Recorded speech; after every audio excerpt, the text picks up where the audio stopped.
মুভির শুরুতে আমরা মুভির হিরোইন জিয়াওকে দেখি, যে ভীষণ চিন্তায় ছিল, কারণ তার বাড়িতে রাখা একটা পুরনো পাত্রের ভিতর থেকে কিছু রক্তমাখা কাপড় বাইরে আসছিল। এটা দেখে এসে ভয় পেয়ে যায় আর ওই পাত্রটার কাছে যায় চেক করার জন্য যে এগুলো কোথা থেকে আসছে, কিন্তু পাত্রটা পুরো খালি ছিল। এই জন্য সে বুঝতে পারে না যে একটুখানি আগে যে ব্লাড লাগা কাপড়গুলো এই পাত্রটার ভিতর থেকে কীভাবে বাইরে আসছিল আর এগুলো কোথা থেকে আসছিল। অন্যদিকে আমরা 500 বছর পুরানো 5টি সিন দেখি, যেখানে আমরা রাজকুমার সিয়াও জিনকে দেখি, যার ভীষণ খারাপভাবে চোট লেগেছিল। ডক্টর তাকে চেক আপ করে বলে যে তার এই অবস্থায় যুদ্ধ কন্টিনিউ না করে ফিরে যাওয়া উচিত, কারণ আমাদের কাছে তাকে ঠিক করার মতো কোনো রকমের মেডিসিন নেই। এটা শুনে তার সৈন্যরা তাকে বোঝায় যে আমরা আগামী 1 বছর ধরে এই যুদ্ধ কন্টিনিউ করে যাচ্ছি, যার কারণে আমাদের কাছে পর্যাপ্ত পরিমাণে খাবার নেই আর আমাদের রাজ্যে ভালোভাবে বৃষ্টিও হচ্ছে না, যার কারণে কৃষকরা ফসলও ফলাতে পারছে না আর তাদের কাছে খাওয়ার জন্য কিছু নেই, এমনকি জল পর্যন্ত। আর ওইদিকে বর্ডারে আমাদের শত্রুরা আমাদের রাজ্যের উপরে আক্রমণ করতে চায়। এই জন্য আমরা চাই না যে আপনি যুদ্ধে মারা যান, এই জন্য আপনি আমাদের সাথে ফিরে চলুন। এটা শুনে সমস্ত সৈন্যরা প্রিন্সকে বোঝানোর চেষ্টা করে, কিন্তু প্রিন্স তাদেরকে বারণ করে দেয় যে আমি যদি এখান থেকে চলে যাই তাহলে শত্রুরা এই জায়গাটা আক্রমণ করবে আর খুব তাড়াতাড়ি তারা আমাদের রাজ্যে ঢুকে যাবে। এজন্য আমি এটা চাই না যে তারা এখানে ঢোকার সাথে সাথেই আমাদের রাজ্যের লোকেদের উপরে অত্যাচার করুক, তাদেরকে বন্দি বানাক। এই জন্য তাদেরকে অনেক কষ্টের সম্মুখীন হতে হবে। এই বলে সে তার হাতে থাকা ব্লাড মাখা কাপড় ছুঁড়ে একটা পাত্রের উপরে ফেলে দেয়, যেমনটা আমরা জিয়াওজির কাছে দেখেছিলাম। তো ব্লাড মাখা কাপড় ওই পাত্রটার উপরে পড়ে ওখান থেকে অদৃশ্য হয়ে যায় আর সোজা জিয়াওজির কাছে চলে আসে, যেটা দেখে জিয়াওজি ভয় পেয়ে যায়, কারণ তারা দুজনা এটা জানতো না যে এই পাত্রটা মডার্ন যুগ আর পুরনো যুগের সাথে কানেক্টেড ছিল। আর এই কারণে জিয়াওজি এই পাত্রটাকে নিয়ে অনেক বেশি চিন্তায় ছিল যে না জানি কখন এই পাত্রটা থেকে কি বেরিয়ে আসে, এই জন্য এর থেকে ভালো আমি এই পাত্রটাতে জল ভরে দিই। এই বলে সে একটা গামলাতে জল ভরে বারবার ওই পাত্রটাতে ঢালতে লাগে, কিন্তু অবাক করার বিষয় এই ছিল যে এই পাত্রটা সহজে ভর্তি হয় না। এই জন্য সে একটা পাইপ নিয়ে ট্যাবের মুখে লাগিয়ে ওই পাত্রটাতে জল ভর্তি করতে লাগে, যে আমিও দেখি যে পাত্রটা কিভাবে ভর্তি না হয়। এই বলে সে ওখান থেকে চলে যায়। অন্যদিকে প্রিন্সের সাথে থাকা তার সৈন্যরা তাদের রাজ্যের কথা বলে যে আমাদের রাজ্যের লোকেদের কাছে খাওয়ার জন্য কোনো জিনিস নেই, না জানি তারা কিভাবে নিজেদের দিন কাটাচ্ছে। এটা শুনে প্রিন্স তাকে বলে যে আমাদের কাছে যেটুকু খাবারের জিনিস আছে সেটুকু ঘোড়ায় বেঁধে আমাদের রাজ্যের লোকের কাছে পাঠিয়ে দাও আর বলে দাও যে তারা খাবারের সাথে এই ঘোড়াগুলোকেও খেয়ে ফেলতে পারে। এটা শুনে তারা প্রিন্সকে বলে যে এটা কীভাবে সম্ভব, আমরা যদি ওদেরকে এই ঘোড়াগুলো পাঠিয়ে দিই তাহলে আমরা যুদ্ধে কিভাবে যাব। আর তারা এইসব কিছু নিয়ে যখন ডিসকাশন করে তখন এই জাদুই পাত্রটা থেকে প্রচুর পরিমাণে জল বার হতে লাগে। এটা দেখেই তারা সবাই অবাক হয়ে যায় আর অনেক খুশিও। তারা ওই জল খায় আর প্রিন্সকে বলে যেটা শুদ্ধ জল, খাওয়া যাবে। প্রিন্স চেক করে আর তাদেরকে বলে যে এই জল নিয়ে আমাদের বাকি সঙ্গীদেরকেও দিয়ে দাও, কারণ তারা অনেক দিন ধরে ভালো করে জল পান করেনি। আর তারপরে সে গডের শুকরিয়া আদায় করে, কারণ তাদের সবার কাছে এমনটা মনে হচ্ছিল যে এই জল গডের দিক থেকে তাদের কাছে এসেছে, যার জন্য তারা ভাবতে শুরু করে যে গড যেহেতু তাদের সাথে আছে এই কারণে তারা খুব সহজেই যুদ্ধ জিতে যাবে। এদিকে পরের দিন সকালে বাড়ির ম্যানেজার জিয়াওজিকে ফোন করে বলে যে সে পুরো 200 টন জলের ব্যবহার করেছে আর পুরো বিল্ডিংয়ের জল শেষ করে ফেলেছে। এটা শুনে সে অবাক হয়ে যায় আর পাত্রটার কাছে গিয়ে দেখে যেটা সম্পূর্ণ খালি ছিল, জলের কোনো চিহ্ন ওই পাত্রটাতে ছিল না। এই জন্য সেই পাত্রটা নিয়ে অনেক বেশি এক্সাইটেড হয়ে যায়। এদিকে প্রিন্সের কাছে একজন সেনা এসে বলে যে পাত্রটা থেকে জল আসা বন্ধ হয়ে গেছে। প্রিন্স বলে যে আমরা আগেই অনেক জল স্টোর করে ফেলেছি।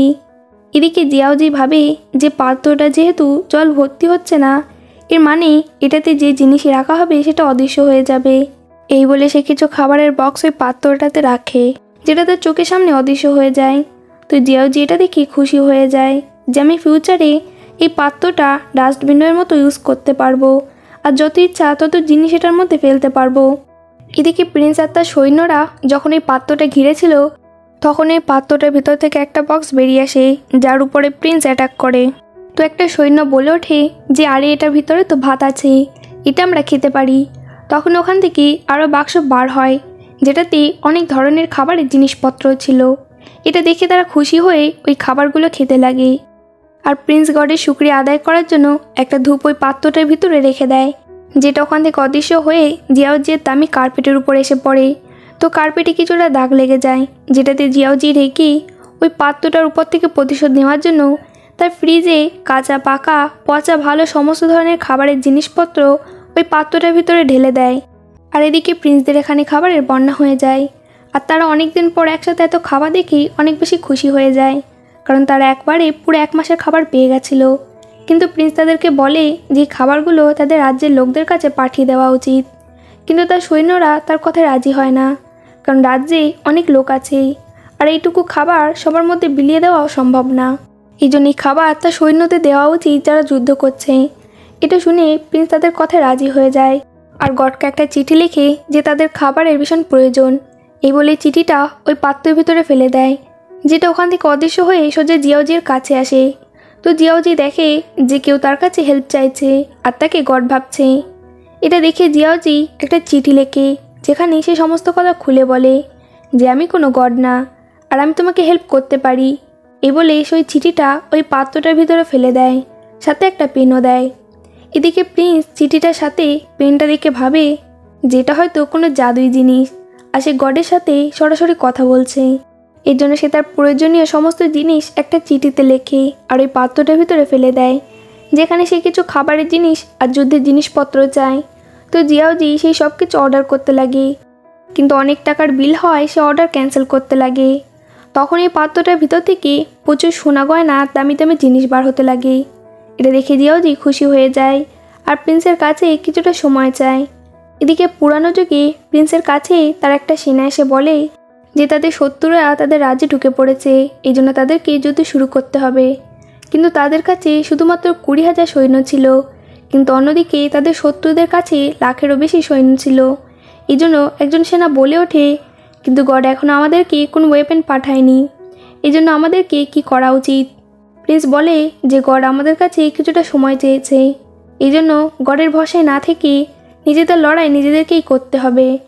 এরপর আগে যখন তাদের দুজনের মধ্যে লড়াই শুরু হয়, তখন সামনের সেনারা অনেক বেশি শক্তিশালী হওয়ায় তাদের কাছে তারা হেরে যেতে লাগে, কারণ তাদের কাছে না ছিল ভালো অস্ত্র আর তার উপরে সংখ্যাও তারা বেশি ছিল। তখনই একজন প্রিন্সের উপর অ্যাটাক করতে যায়, কিন্তু তখনই প্রিন্সের সেনা তার সামনে এসে তাকে বাঁচানোর চক্করের নিচে পড়ে যায়। তো তারা তাকে মারার ধমক দেয় যে সে যেন ভালোভাবে কেল্লার দরজা খুলে দেয় আর তার কাছে ক্ষমা চায়, তাহলে সে তাকে আর তার সৈন্যদেরকে ছেড়ে দেবে। এই বলে সে যখনই তাকে মারতে যায়, তখনই একজন এসে প্রিন্সকে বলে যে গড আমাদের জন্য অনেক ওয়েপেন পাঠিয়ে দিয়েছে। এই বলে তারা সেই সমস্ত হাতিয়ার দিয়ে তাদের শত্রুদের উপর অ্যাটাক করতে শুরু করে, যেটা দেখে শত্রুদের রাজা অবাক হয়ে যায় যেগুলো কী ধরনের হাতিয়ার। আর এইসব হাতিয়ারের কারণে একবারে অনেকগুলো সৈন্য একসাথে মারা যায়, যার জন্য তারা ভয়ে পিছনে সরে যায়। এদিকে জিয়াওজি তাড়াতাড়ি ওয়েপেন ওই পাত্রে ঢালতে গিয়ে তার পা ওই পাত্রে পড়ে যায়। তো সে পুরনো যুগে গিয়েও আবার ফিরে আসে, যার এক ঝলক প্রিন্স দেখে অবাক হয়ে যায়। এদিকে যুদ্ধ জেতার পর প্রিন্স জিয়াওজিকে চিঠির মাধ্যমে থ্যাঙ্কস বলে। তো জিয়াওজি খুশি হয়ে তাদেরকে আরও খাবার পাঠিয়ে দেয়, যার বদলে প্রিন্স জিয়াওজিকে খুব সুন্দর একটা দামি পেন্ডেন্ট গিফট করে। তো জিয়াওজি ভাবে যে কত সুন্দর হতো যদি আমিও তাদের সাথে এই জিত সেলিব্রেট করতে পারতাম। সাথে সেটাও ভাবে যে সে যদি এই পাত্রে পা দেয় তাহলে সেও হয়তো পুরনো যুগে পৌঁছে যাবে। এই বলে সে আগে যাওয়ার প্রস্তুতি নিতে লাগে, কিন্তু তখনই তার কাছে মিউজিয়াম থেকে কল আসে, যার জন্য সে আর যায় না। পরের দিন সকালে মিউজিয়াম থেকে জিয়াওজির বাড়ি একটা লোক আসে। তো জিয়াওজি প্রিন্সের দেওয়া জিনিসপত্র তাকে চেক করার জন্য দেয়। সে চেক করে অবাক হয়ে যায় যে এই জিনিসগুলো তুমি কোথা থেকে পেয়েছো? এটা তো 3000 বছর পুরানো ডাকেং রাজবংশের জিনিস, যেখানকার প্রিন্স 16 বছর বয়সেই যুদ্ধ শুরু করে দিয়েছিল, আর তারপর এসে 19 বছর বয়সেও একটা যুদ্ধ করেছিল, আর তারপর 22 বছর বয়সে এসে মারা যায়। তো এখানে জিয়াওজি মিউজিয়ামের লোকটাকে জিজ্ঞাসা করে যে ফ্লাওয়ার ভাসের দাম কত। মিউজিয়ামের লোক 3টা আঙুল দেখায়। তো জিয়াওজি ভাবে যে 3 মিলিয়ন হবে হয়তো, কিন্তু সে বলে যে না, 300 মিলিয়ন। এটা শুনেই জিয়াওজি অবাক হয়ে যায়। এরপর সে তাকে জিজ্ঞাসা করে যে সব তো ঠিক আছে, কিন্তু প্রিন্সের মৃত্যু কিভাবে হলো? সে বলে যে প্রিন্সের মৃত্যু যুদ্ধের কারণে হয়নি, বরং তার কাছের কেউ তাকে মেরে ফেলেছিল। প্রিন্স ভীষণ ভালো ছিল আর সে তার রাজ্যের লোকদেরকে প্রচুর পরিমাণে হেল্প করত। তো তার এই সমস্ত কথা শুনে জিয়াওজি ভাবে যে প্রিন্সকে যে কোনোভাবে হোক এই কথা বলতেই হবে। নেক্সট ডে জিয়াওজি প্রিন্সকে আরও খাবার দেওয়ার জন্য অনেক খাবার অর্ডার করে, যেটা দেখে তার প্রতিবেশীর অবাক হয়ে যায় আর ভাবে যে মেয়েটা এত খাওয়ার অর্ডার কেন করছে, কোথাও দুনিয়া তাড়াতাড়ি শেষ হয়ে যাবে না তো, চলো চলো আমরাও নিজেদের জন্য কিছু খাবার জোগাড় করে রাখি। এদিকে প্রিন্সের কাছে একজন সার্ভেন্ট এসে বলে যে গড আগের বারের থেকেও এবারে আমাদেরকে আরও বেশি খাবার পাঠিয়েছে। তখন একজন সেনা প্রিন্সের কাছে একটা লোককে ধরে নিয়ে আসে যে প্রিন্সকে মারার জন্য এসেছিল, আর তার কাছে তার একটা চিঠিও পায়, যার দ্বারা তারা এটা বুঝতে পারে যে তার রাজ্যের রাজাই তাকে মারার জন্য লোক পাঠিয়েছে। আর এই সমস্ত কথা জিয়াওজি আগে একটা লেটারের সাহায্যে প্রিন্সকে জানিয়ে দিয়েছিল, যার জন্য প্রিন্স তার সেনাদেরকে সাবধানে থাকার কথা বলে আর সব কিছুতেই ভালোভাবে নজর রাখার কথাও বলে। এরপর আগে প্রিন্স জিয়াওজিকে একটা লেটারের সাহায্যে বলে যে আমি রাজ্যে রাজা হতে চাই, আমি আমার রাজ্যের লোকদেরকে ভালোভাবে সেবা করতে চাই, কিন্তু আমি মন থেকেই কোনোদিন ওই রাজ্যে রাজা হতে চাইনি, কিন্তু রাজ্যের লোকদের জন্য আমাকে এটুকু করতেই হবে, তাতে যদি আমার প্রাণ যায় সেটা তো আমি রাজি আছি। জিয়াওজি বলে যে সে সবসময় তার হেল্প করবে, এর জন্য তার যতটা হেল্পের প্রয়োজন সে তার কাছে চাইতে পারে। এটা শুনে প্রিন্স ভাবে যে সে তার গডের সমস্ত কথা ভালোভাবে শুনবে। এরপর আগে প্রিন্স একটা জায়গায় দাঁড়িয়ে থাকে যেখানে তার সার্ভেন্টটা এসে তাকে বলে যে গড আমাদেরকে এত হেল্প করছে, আমার তো গডকে দেখতে ইচ্ছা করছে। প্রিন্স বলে যে হ্যাঁ আমারও। এরপরে তারা জিয়াওজিকে একটা লেটার পাঠায় যে আমরা আপনাকে দেখতে চাই, এজন্য আপনি আমাদেরকে একটা ফটো পাঠান যেটা আমরা টেম্পলে রেখে প্রার্থনা করতে পারি। তো চিঠিটা পড়ে জিয়াওজি খুব সুন্দর করে রেডি হয় আর ফটো তোলে। এদিকে প্রিন্স মনে করে যে গড হয়তো তার উপরে রেখে গেছে, এই জন্য সে না তো তার ফটো পাঠিয়েছে আর না সে তার চিঠির কোনো অ্যান্সার দিয়েছে।